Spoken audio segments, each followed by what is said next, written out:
Welcome back to the Valor Flight Crew podcast, hosted by Echo and brought to you by Vertical Helicast and Vertical Valor magazine. Today, we sit down with a team from Carilion Life-Guard for a groundbreaking conversation about one of the most forward-leaning safety initiatives in the industry, their Incapacitated pilot program. In this episode, we explore how this effort came to life, its origins, its challenges, and the meticulous procedures designed to protect crews when seconds matter. The Carilion team walks us through the training, communication strategies, and human factors that drive their approach, as well as the technological integrations that enhance situational awareness and safety in the cockpit. You'll hear candid insights about overcoming resistance, strengthening CRM, and shaping protocols that crews can trust in high-stress environments. From checklist discipline to crew camaraderie, this conversation underscores the shared responsibility we all carry when it comes to safety. And as we look ahead, the team shares an exciting vision for the future where emerging technologies and increased automation may one day transform how we respond when a pilot becomes incapacitated. So strap in as this forward-thinking episode blends innovation, teamwork, and mission-focused readiness at every level. Let's get into it. Thank you to our sponsors, Metro Aviation, Airbus, and Precision Aviation Group. Welcome to the Valor Flight Crew podcast. Brought to you by Vertical Helicasts and Vertical Valor magazine.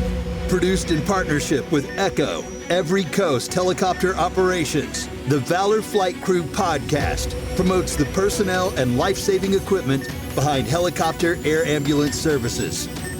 Join hosts Mike Fideli and Blake Schreider for in-depth interviews and expert insights from air medical personnel, pilots, communication specialists, and maintenance crews who play critical roles in airborne emergency response. Line 1 accepting.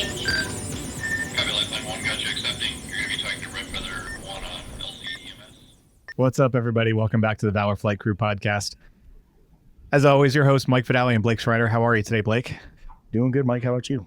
I'm doing all right. It's been a crazy busy day so far, but lots on the agenda and lots coming up here. So hopefully with the holidays on the horizon, we'll see how everything pans out. But looking forward to getting the ball rolling here and having a great podcast today. I think today's going to be a great discussion by all for sure. Yeah, no doubt. So today we get to talk with the crew from Carilion Life-Guard. And we met this crew first when we were at the Echo Beach Retreat down in Fort Myers, Florida. And I was fascinated by, yes, I know you're cheering over there, Blake. Blake's we don't get to represent Blake's a Florida often, boy. You know, so hometown. Well, you do in the never newspaper happens. when it starts off with Florida man. Well, true. Yeah, this is true. But we got to meet the crew from Carilion back in, I guess that was probably 2021, somewhere around that realm, and talking about their incapacitated pilot program that they were instrumental in being able to develop and really bring to light. And so we wanted to bring them onto the podcast and have an update on all of that, which I think is just such a cool topic to discuss and see where they're at these days. So I believe the presentation back then, gentlemen, correct me if I'm wrong, was the crawl, walk, run as far as bringing on this project and being able to share this with all of your crews and actually the rest of the country with the process that you guys developed. But without further ado, welcome to Scott Davis, Sid Bingley, Wade Dunford, and Tyson Leroy. How are you guys? Doing well. Thanks for having us.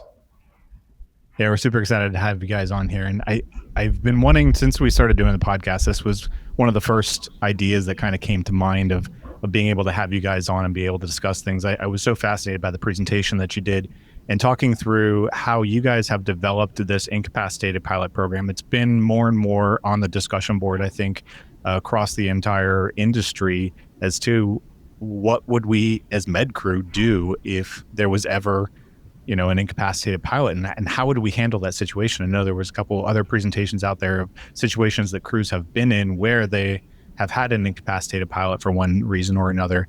And so I think it's certainly an amazing feat that you guys are able to kind of pull all of this together and your inner workings with the FAA and all of those things to really put this at the forefront and really puts safety on a whole new level.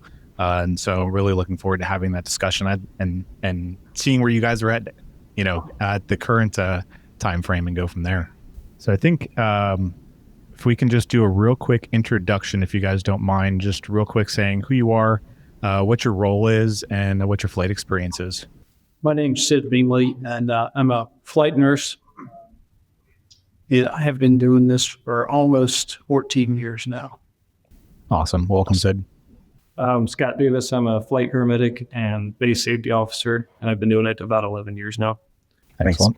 Tyson Leroy. I'm a pilot here. I've been at Carilion Life-Guard for about 14 years and been flying for about 22, 23 years. I'm a base manager here. Nice. Rock on. I'm Wade Dunford. I've been with Carilion here just went over the 10-year mark. I've been flying helicopters for about 30 years. And I'm base aviation manager at Life-Guard 10. Well, we appreciate you guys being on the show for us.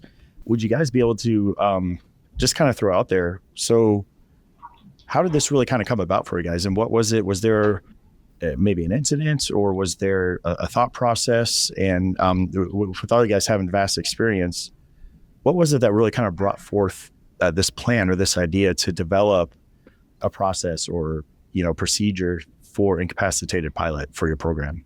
I think we touched on it before, but just to kind of recap, it had been kind of a conversation within our little group. What happens if the pilot is no longer able to fly, right? And there were all kinds of jokes made, Right. And it never really got beyond that. But in 2018, Yeah, the number one course of action at that point was how to push the pilot out so that the crew member could now out the which seemed completely reasonable at the time. So you're saying this came from self-preservation? Well, so it's incapacitated pilot. Like I'm still alive. Like, Right. I've got a family I want to go home to as well. Yeah, and at that time I was in my prime, so I really was worth saving. So the pilot that we joke about had been flying for 50 years, and to give him credit, like he really understood a lot about bird aircraft, our P2 plus, and so he had all these ideas of probably you could land the thing if you had to. But what really got us, I think, was that AMTC 2018.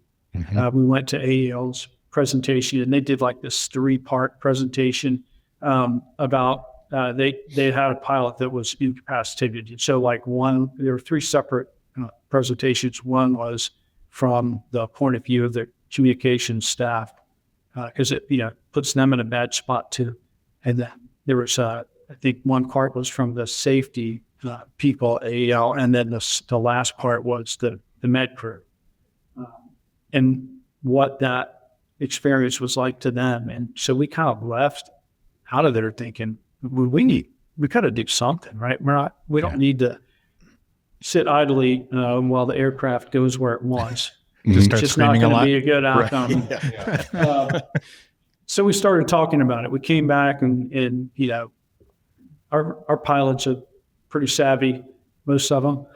And they wanted to come up with a solution. And so they started talking, putting their heads together. And that's kind of where the initiative developed from. That's it. It was pretty kind of the theme or something that really I picked up on at that brief with AEL there at AMTC was their feeling of hopelessness. Yeah. And the fact that one of the crew members even, picked up her cell phone and called her mother and said, "This is it." And, it sends chills down my spine right now. And, it's the whole initiative was about just giving crews hope, and, I've probably all of us, but I've been in some particularly hairy situations and through my flying career. And, but I don't think I've ever felt hopeless. Like I always have felt like there was something I could do to resolve the situation, make it better, whatever. Right.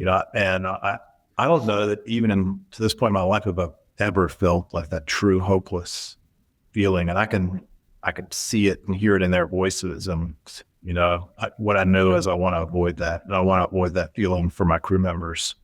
And so that it really is what, as far as like a feeling that has driven us on this is to give hope so we don't experience that feeling of hopelessness. Yeah. And it's doable. There's been some success stories. 2011, it was an incident in North Carolina. I had a stroke, left side was dead. And then, he said, we're done. And the nurse refused to accept that, reached up front, and she worked the collective. He worked the cyclic, and then did a run on landing at East Carrot, so it's possible. It can be done, I'd be ignorant if, I said, I didn't ever think about this process, and obviously when I first started flying, 13 years ago, the excitement and learning, doing all the things new to flying completely just superseded any of those type of thoughts. Like, they were there for me. I obviously pushed them out. I was super excited. But I think after a few years, like, some of that reality still did it. I mean, kind of set in. And I don't know if Mike or anybody else feels the same way. It just, you sit up front and you're just like, okay, if something happened right now, what am I going to do? Absolutely. Like you said, I'd give it a shot, and who knows how we would perform. God forbid we were forced with that scenario. But I think it's amazing that, I just hearing, you talk about the team talking, feeling hopeless, and that hopelessness that, hits me right in pit of the stomach. And I think it's amazing how you guys took that, not even as just a feeling, but really took it back to make something of it and put a process forward. And Mike, correct me if I'm wrong. We're all pretty driven, and for the most part, yes. You show us, a few things we could hit a few buttons, and with some conscious thought and training and repetition, I think you guys have really pulled that out to the light that we can do it. I mean, we're not pilot trained, we don't have aeronautical training, but I think when push comes to shove and we have a routine, I think you've definitely opened this process to, like you said, give crews hope. Well, especially in the last 10 years with the proliferation of autopilot systems and all the other single engine aircraft, which is the predominant type aircraft. Right. It's, much more realistic than I think, we really felt before that happened. So we're sitting in a really good place for everyone to really take advantage of the technology that's out there in order to do this and not have to be able to hover a helicopter. Yeah. And I think back, when I started flying as well, a lot of the aircraft that we ended up flying in didn't have autopilot, and some of them didn't even have, some yaw or sass to them. So it was sometimes a little bit of a rough ride. And I'm sitting back thinking, well, shit, if anything happens, there is no way I'm going to be able to help in this situation or do anything productive. Yeah. But you're absolutely right. With all those advancements, like, it definitely has moved things in a positive direction. Yeah, because before that, hand flying a Jet Ranger, if you reached up and let go of the cyclic to scratch your nose, it flipped over. Yeah. Yeah. It's a much different era. Yeah. Thank you to our sponsor, Precision Aviation Group. Mission-critical operators and fleet managers rely on Precision Aviation Group as a worldwide leading rotor and fixed-wing MRO provider. PAG provides tip-to-tail solutions in 4 MRO segments: avionics, components, engines, and manufacturing DER services. A single point of contact gives you access to over 150 million in inventory globally, 24/7. Just call 800-537-2778. Precision Aviation Group. Others sell parts. We sell support. No, and I think, there's always, I commend all of you guys for taking this back to your program and saying, let's just not talk about this. Let's do something. And I think that's absolutely phenomenal that you guys have done that. And I think, so I was really excited about this particular process after leaving Echo Beach retreat and being able to take this back to my program and talk not only with my program, with some other programs as well. And I feel like having some of that discussion, there was very mixed opinions on what this can or should look like, or even if it should be a thing, period. There were a lot of people that were kind of on the mindset of, well, you kind of accept that when you come into this job, right? You accept that this is a possibility. And then there's some other people that are like, no, I'm going down fighting one way or another. I'm going to try to make this work. And so, but I found a lot of those conflicting views, even within, individual programs. So, I guess I'm kind of curious as to, when you guys came back and said, okay, we have this bright idea, right? How do you pitch that to the rest of the team? How do you get the buy-in? How do you start to make those baby steps of all right, we need to have some committees formed and start talking about what this could potentially look like? I think part of that was our director was at some of those talks at NTC, and I think she felt the same way. So she was very supportive as we started off, and kind of helped us get the direction that we needed to go in.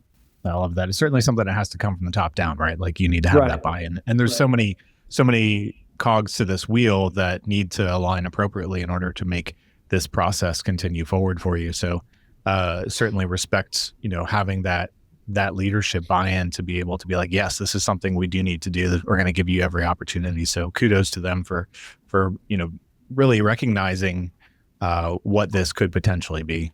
And some of it was because there were survivors of an incapacitated pilot. How many CFIT crashes, were the result of this and we never knew it. So, some of these instances certainly put the wind in our sails to convince the higher ups to support it. It was helpful having our program director, who's Carilion, was very excited about our initiative. But there are some other players. So Ty and I, we work for MedTrans. That's who partners with Carilion here for that Carilion Life-Guard. So obviously there's people at MedTrans that need to get brought into this discussion and how are we going to get their support? And then as we found out, there's a safety department side of the house and then an operational side of the house within MedTrans. And then ultimately the Federal Aviation Administration, right, to get procedures approved. And, the safety department here with MedTrans, they were thumbs up and on board. The operations department, they were cautious, as they should be, because they're the ones that have to take this information to the FAA and get some kind of approval, right? So they're asking more questions. They were, it was important for us to have our ducks in a row and to thought about a process and think through it logically and, what is our desired end state, and be able to relay that to them, to the operations side of MedTrans. And certainly we made our case with them, and then they had the occasion. So there was Carilion leadership, MedTrans leadership that sat down with the FAA. It was probably almost a couple of years later. 2019 maybe. So it that whole crawl phase where we were seeking the approval, we achieved that, and that was great. But also within our own crew, much like you're alluding to, like we had that variety of response amongst our own pilots and our own crew members here as well. You mentioned that, that crawl phase, a couple of years, just getting not only the buy-in, but then getting people face to face to have those conversations, and then even describing probably the different emotions and feelings from your other crew members and other pilots alike, really trying to come to a head. So I feel like you've described, you overcame probably a very significant challenge right off the bat, just to not only take it from idea to crawl, and then getting people on that same page to say, yeah, we really have something here moving forward with that. Did you find any other further challenges beyond that as you went into the crawl walk kind of stage? And what were some more of those other challenges along that way to get everybody up to that kind of same page to move forward? Well, it became very evident that just simple education was the key. There's, if you're a nurse or a paramedic that doesn't have no inner workings of the aircraft, it's easy to become that person that believes like, oh, there's just nothing we can do. We're not pilots. We don't know about these systems. But when, through our stabilize and treat procedures, we started teaching crews about how to use the autopilot control panel to stabilize the aircraft. And then ultimately, by stabilizing the aircraft, that buys them time to treat us as incapacitated pilots, so that then hopefully we can recover, at least to some degree, recover the aircraft. But through that educational process, they realized that it wasn't that hard. It's a few button pushes and we can stabilize an aircraft in stay clear of terrain and obstacles. We can communicate with people that we need to communicate with, or they would be able to communicate with people that they need to communicate with, and then treat us as pilots. So through simple, some demonstrations and just those morning brief discussions, and now that folks are getting interested and asking us questions, and through that process, that's how those ones that were on the fence or that were naysayers, it was actually became very, I think within a short period of time, we had, 100% buy-in from our crew members, because they realized that it's 100% within the realm of possibilities to do this. Yeah, and I think too, we were fortunate that our pilots, all of them, kind of bought into it initially first, which was super helpful in that. Yeah, absolutely. And it's kind of carried over now. I was thinking, Blake, you mentioned, you've been doing it a long time, and at some point you're like, hey, wait a minute, what happens if I'm in this situation, right? And as we have, new people coming into the program, I think that attitude is exactly right. Like, they're so excited to fly that they don't think about, what could happen, which is probably a good way to look at it at first. But now we're bringing this training to them as they come in. And I think they see the value in it, right out of the gate, rather than waiting until that little man on your shoulder goes, hey, wait a minute. What if we were in trouble?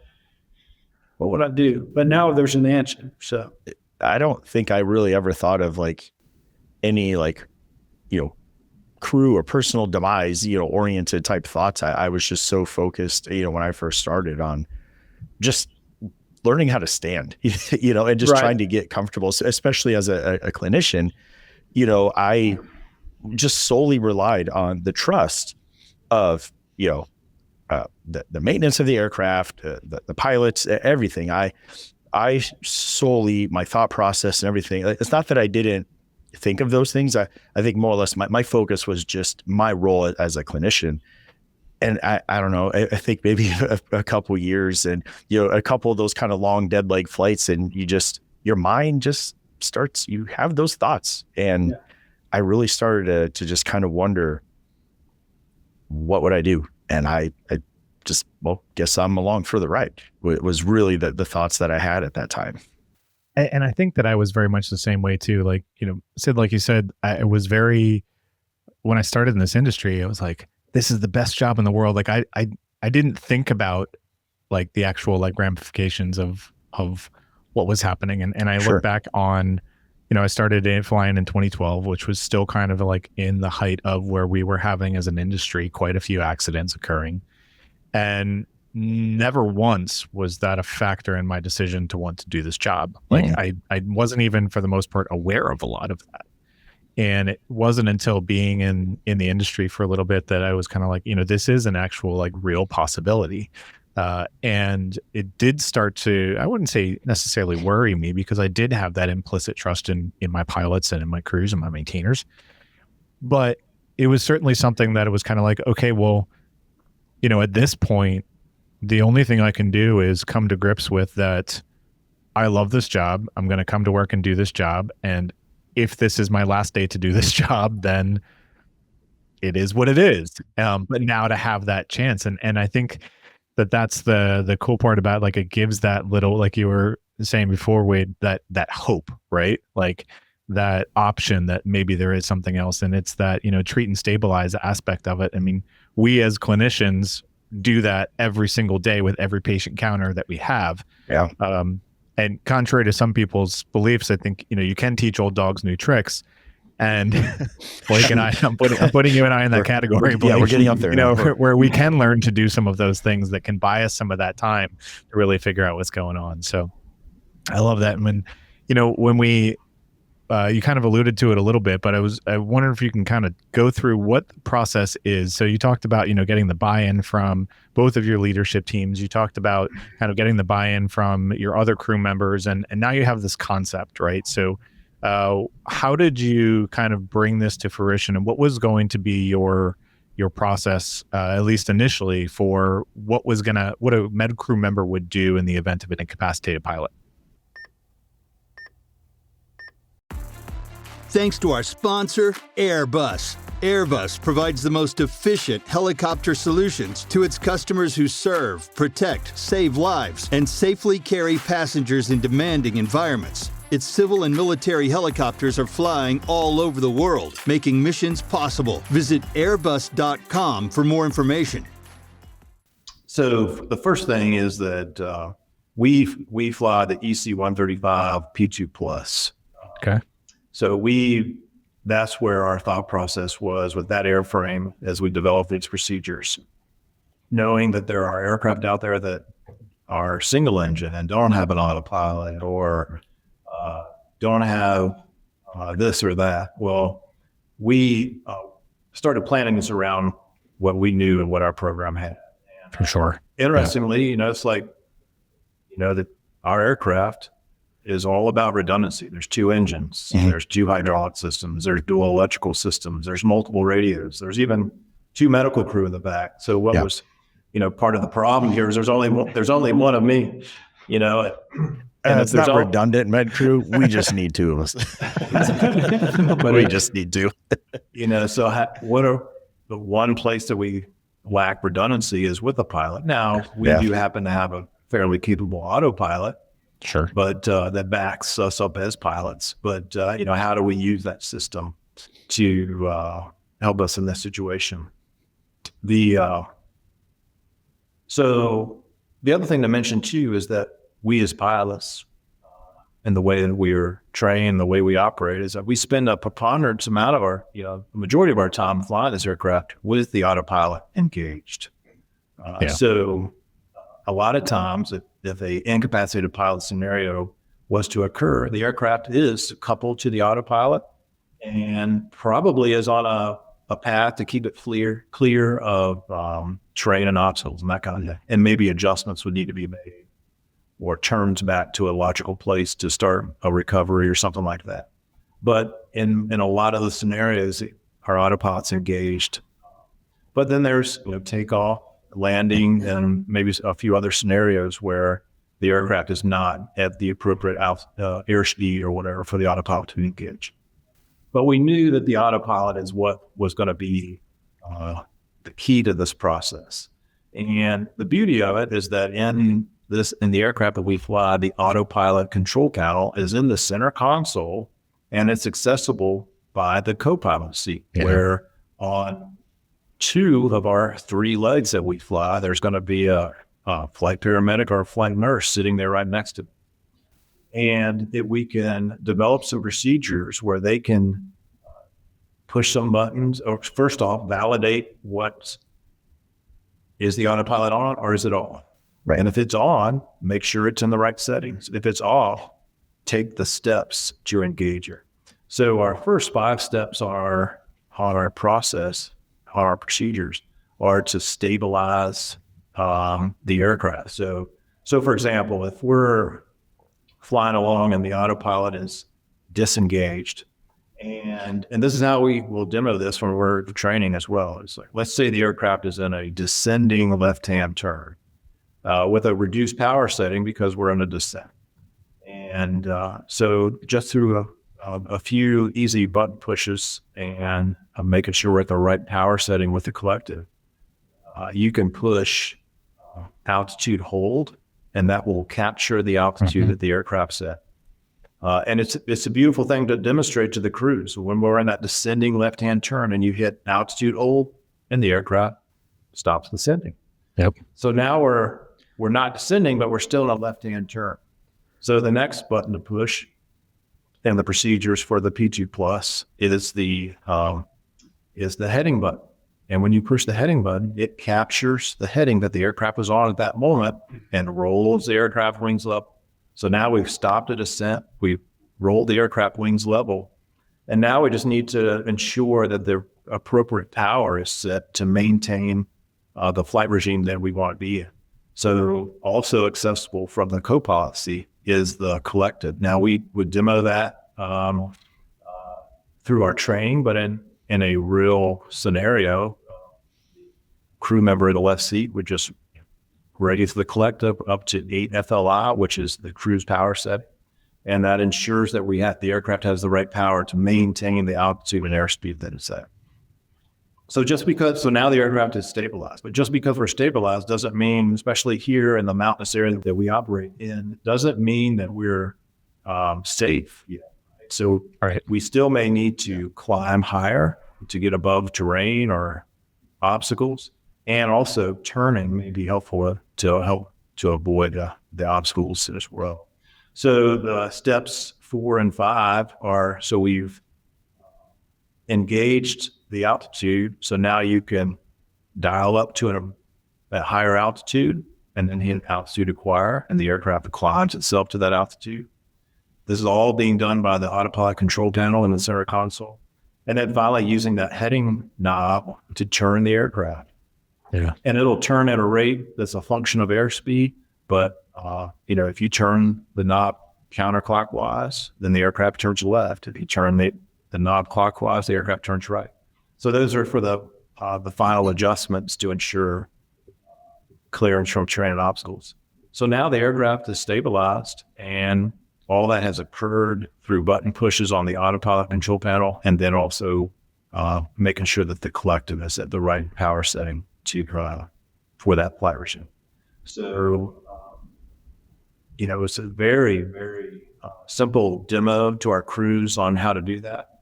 One of the things that we've done is it's each crew member's responsibility to have those procedures on their person. So each one of our crew members has a little credit card size card that they keep on their person that has the steps on there. So there's 10 steps. First 5 are to stabilize the aircraft. They keep that on their person. In the unlikely event that this occurs, then they have that checklist on them. Also, we keep a full 8.5 by 11 laminated sheet in the center console that has those procedures. And it's also accompanied with color photos that are numbered in conjunction with the procedures on the card. So, awesome. If you, in the heat of the moment, if they can't find their card, or they're like, where is the autopilot control panel? They can go to the full color pointy talkie card, and it shows, step 1, and then there's it's color coded on how to go through the procedures. Redundancy, right? So the other thing too is that our crew members start to communicate after they've stabilized the aircraft. And one of those calls is to our Carilion flight operations. We're blessed to have our own local flight operations here, and they have our procedures in their incident binder. So they can call flight ops and say, hey, this is what's going on. And then that flight control specialist can read through the steps and make sure that they verify the steps have been followed to stabilize the aircraft. It then gets into communicating, right? So we stabilize the aircraft. Now we need to communicate. So the first thing that we'll have crew members do is put 7700 swap emergency in the transponder. So that's a nonverbal way to communicate with ATC on how that there's an emergency at hand. Then that next step, like I alluded to, is to talk with our Carilion flight ops. In the event that we're out of range, which happens from time to time if we're on a longer flight, we have steps in there to talk with the MedTrans OCC that also has these procedures. One of the benefits of talking with the Carilion flight ops is not only to get backed up on the checklist for stabilizing the aircraft, but also so that, we're a 3 aircraft program, so that our flight ops can get another pilot either up on the radio or patched in through a phone to help that crew, talk through things. They have a buddy there. Then there's verbal communication with ATC, a Mayday call, and this is who we are and where we're at and what our intentions are. Asking ATC for vectors. For our locality, we say back toward Roanoke Regional Airport, which is a long runway, crash car rescues on hand, that kind of thing. And then also using ATC to help stay clear of weather that's out there. Well, we don't want to turn a scenario that's already difficult, make it increasingly more challenging because now the aircraft's gone into the clouds or something like that. Yeah, no doubt. And then all that affords the opportunity for the crew to now do the final and very important step of treating the pilot right And very important. Well, we'll get right on that. Arguably the most important step. So, and then, these are procedures. It's a checklist, right? But it doesn't, the very first thing you do might be something related to the pilot, i.e. he is now slumped over on the controls and you got to restrain a pilot away from the controls. Maybe the pilot is kind of in and out of consciousness and thinking that they can still fly the aircraft, but they can't, so things, there may be parts of this interaction with the pilot well before you get to step 10, right? So that's where common sense applies. But, restraining a pilot back to the seat to keep him off from slumping over the controls, or, starting to use some of the medical procedures that they have to revive a pilot, or to, so that the instinct being to revive a pilot so the pilot can either fly the aircraft to a safe landing or at least assist safely landing the aircraft. Can I just want to, I fly the same airframe, P2 plus 135.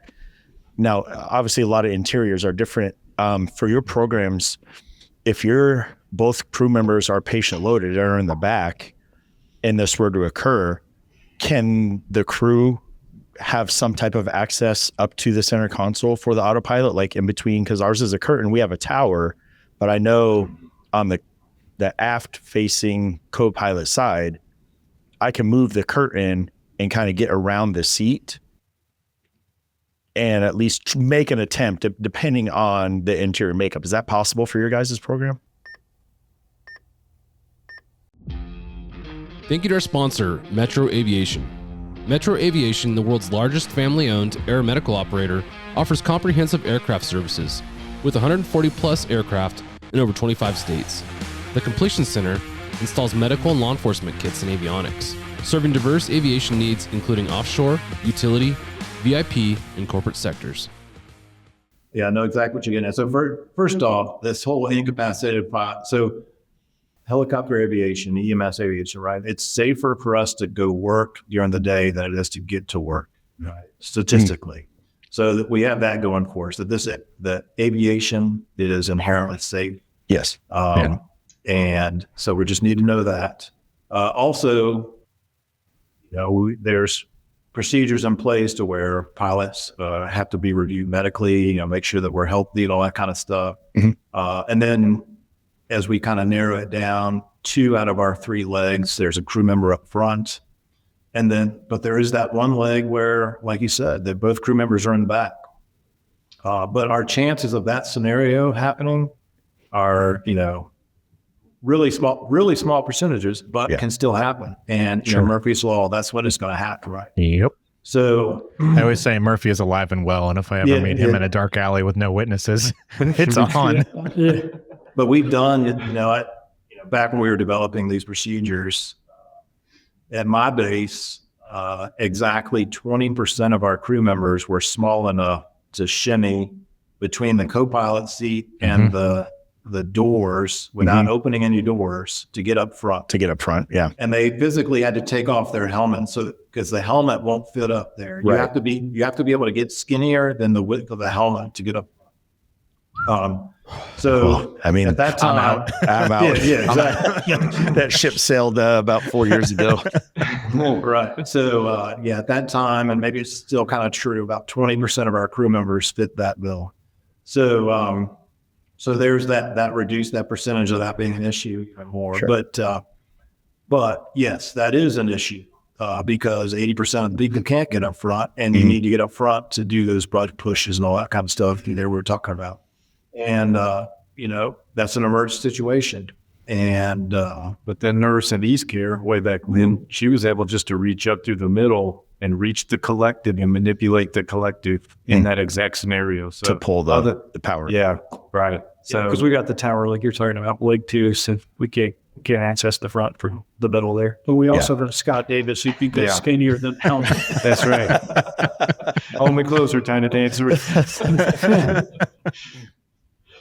Yeah, and I think, it's it'll never be in writing, right? It'll never be a part of any procedure that's in writing, but in an extremist situation where what you need to do to stabilize that aircraft is up front and you need to get to it. Right. You know, if there's a will, there's a way, and there may be people that are willing to find a way to get up there. Yeah. In those scenarios, so yes, you know, that's a small percentage, but yeah, there's definitely that chance, and like we said, Murphy's Law, that's when it's going to happen. Yeah. And then with the H model with no tower, did you go look at it or somebody else? No. Okay. I wasn't sure if that was going to be realistic in that one. But the H140, certainly, there's absolutely nothing between the cabin and the front. It's unrestricted. Yeah. Now coming forward. Yeah. That's definitely a bonus. And then I think too, you guys also alluded to the emerging technologies and everything that are coming out with, you know, and different airframes that have different autopilots for, instead of a 2-axis, 3-4-axis, which would potentially further enhance the ability to be safe. Yeah, for sure. You know, I guess, but well, that's how this problem gets solved. I mean, that's why those of us that are in the PT Plus with a 3-axis autopilot, we're at a distinct advantage over, you know, an airframe that doesn't have that.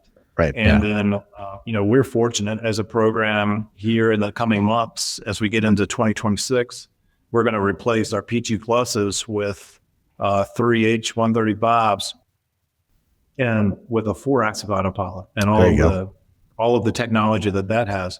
Mm-hmm. You know, there's other technology out there with that exists where eventually this problem that we talk about, eventually it will not be a problem because our problem will be overcome by technology, which it has to this point, and it will continue. Yeah, I guess when you think about the technology aspect of it, like I think there still has to be that level of competency on the crew members, right? Because I feel like you know, I can't get in my brand new car with updated technology these days and not have some technological issues along the way. But thankfully, we've got things I think pretty well figured out in the aviation side of the house. But I kind of wanted to direct the question to Scott and Sid over there. You know, in relation to these procedures, I think about when I'm in the front of the aircraft. Like I've honestly been blessed my entire career with having some amazing pilots that are really truly into teaching everything that they can, you know, short of me touching the controls, because obviously that's not allowed, but being able to learn about the navigation, being able to learn about what the different buttons are to, you know, how to look at the terrain avoidance and watching for other aircraft and like all of the things that go into sitting up front. I have flown with some absolutely amazing pilots that are really into teaching and showing the med crew everything that they can to be able to make us all safer as a program. So I find myself still sitting up front and trying to learn something new each and every time that I'm up there and watching what they're doing and what buttons they're pushing and what's happening with the aircraft when they are pushing those buttons. So I love to learn those things, but I can't say that is necessarily the same mindset that all of my teammates have had throughout my career. So from the med crew side of the house, like, is this something that is a requirement for every single crew member to go through? And when you are going through that training, like, is this something that you found difficult to start to enact some of these or practice some of these processes, or from the crew perspective, was this something that was pretty overall simple for you guys and easy to, you know, remember the steps and go through the processes? So I think, go ahead. Yeah. So new crew members that come on have to do an ONS, spending time going over all the aviation stuff with our pilots. Like you said, our pilots are really good. All our new people are really engaged, interested in learning that. But then there's ongoing training that goes along with that too. So every year, every medical crew member goes through that same ONS training again.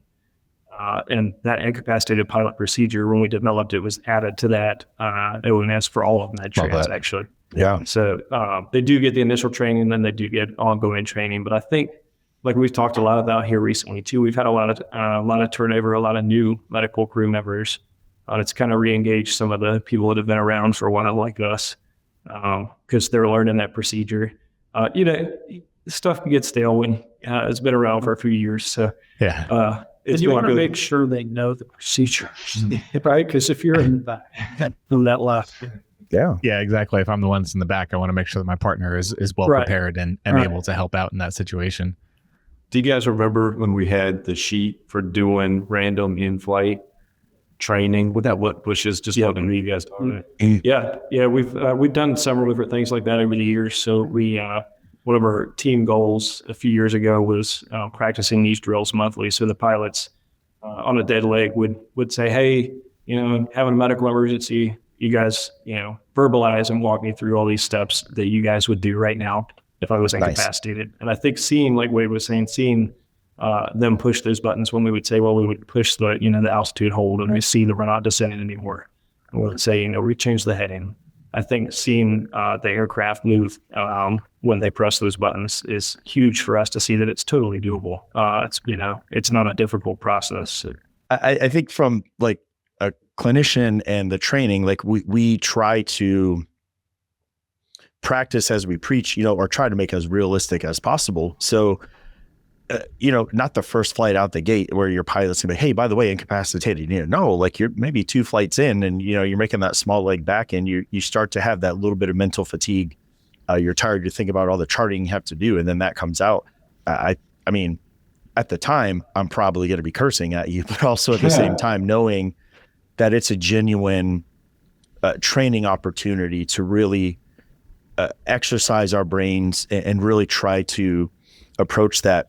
One of the first things I was taught very early as I started flying, especially, from pilots and emergency procedures, is aviate, navigate, communicate, and reinforcing those principles.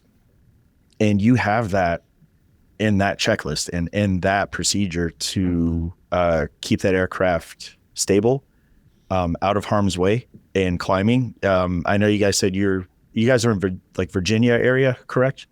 Yes. So Southwest terrain. Virginia, so very mountainous. Yep. Yeah.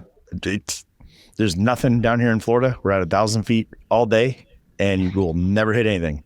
There's nothing. It's flat. So, but to bring those kind of points up, I think it's great that you guys do that at random and really make sure that it keeps us on our toes and to keep those that thought process always moving forward, because in that instant, you don't have time to be like, oh, is this really happening? You have a few seconds to figure out what's going on. And I think also what you guys hit on too, which, and maybe you can, kind of go into a little bit more, like, so really treating the pilot as well, right? Like, so I have a crew member, a coworker, that they experienced an incapacitated pilot a long time ago.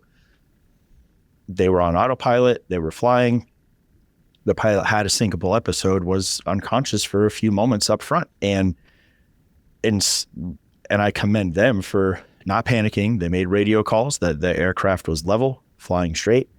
And then they really tried to focus what was going on with the pilot. And it wasn't anything life threatening. And I know that's, on the outside looking in, maybe it doesn't sound like that, but they were able to also focus on the pilot and not make any like rash decisions or think like this was it and we have to do something extreme. I think there was also that focus that they recognized the aircraft was stabilized. They were able to make the radio calls and they were able to like pay attention and really kind of focus on treating the pilot. And then the pilot was able to come to, and they were able to help up front assist and help get that pilot back to land the aircraft safely. So do you guys go further into, I guess, Scott, if you can answer, from a medical crew perspective on, is there anything set on how to treat the pilot, or is it really just focused on making sure they're conscious and can follow commands and then just getting the aircraft back on the ground? Thanks for joining us for this episode of the Valor Flight Crew podcast. Don't forget to like and subscribe to hear more stories that promote the personnel and equipment behind the missions in public safety aviation. Lastly, stand by for a message from our sponsors. Thanks to our sponsor, Airbus. Airbus provides the most efficient helicopter solutions to its customers who serve, protect, save lives, and safely carry passengers in demanding environments. Its civil and military helicopters are flying all over the world, making missions possible. Visit airbus.com for more information. Thank you to our sponsor, Metro Aviation. Metro Aviation, the world's largest family-owned aeromedical operator, offers comprehensive aircraft services with 140 plus aircraft in over 25 states. The Completion Center installs medical and law enforcement kits and avionics, serving diverse aviation needs including offshore, utility, VIP, and corporate sectors. Thank you to our sponsor, Precision Aviation Group. Mission-critical operators and fleet managers rely on Precision Aviation Group as a worldwide leading rotor and fixed-wing MRO provider. PAG provides tip-to-tail solutions in 4 MRO segments: avionics, components, engines, and manufacturing DER services. A single point of contact gives you access to over 150 million in inventory globally, 24/7. Just call 800-537-2778. Precision Aviation Group. Others sell parts. We sell support. That wraps up this episode of the Valor Flight Crew podcast. A huge thank you to the Carilion Life-Guard team for sharing their insight, their humility, and their commitment to pushing safety forward. Their work on the Incapacitated pilot program is more than a checklist or procedure. It's a reflection of what happens when crews lean into training, embrace communication, and refuse to accept good enough when lives are on the line. Conversations like this remind us that innovation in aviation doesn't start with technology. It starts with people. It starts with crews who are willing to challenge assumptions, refine their craft, and collaborate across disciplines to build something better. Whether it's developing new protocols, implementing new processes, or preparing for the future of autonomous support systems, the spirit of progress is alive and well. To all our listeners across the ECHO community and the industry, thank you for the work you do, for the safety voice you bring to your teams, and for the dedication you carry into every mission. Until next time, stay sharp, stay connected, and stay committed to the standards that keep us flying safely. Be sure to tune in next week for more stories that promote the personnel and life-saving equipment behind helicopter air ambulance services.